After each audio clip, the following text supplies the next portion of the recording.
துரியோதனன் கடைசியில் சொர்க்கத்துக்கு போனான். ஏன் தெரியுமா?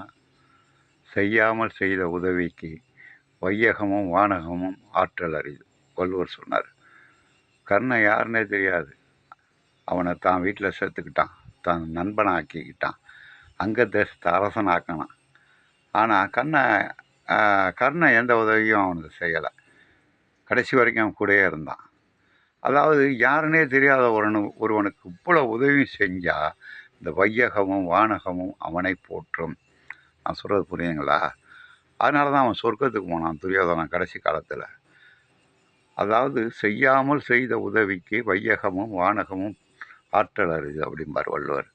எவனே தெரியாத ஒருவனுக்கு நண்பனாக்கி பொன் பொருள் கொடுத்து நண்பனாக்கி, இன்னும் அதை விட மேலே ஒரு அங்க தேசத்தாரா ஒரு நாட்டோட அரசனாகவே மாற்றான் கர்ணனை. அதனுடைய பயன்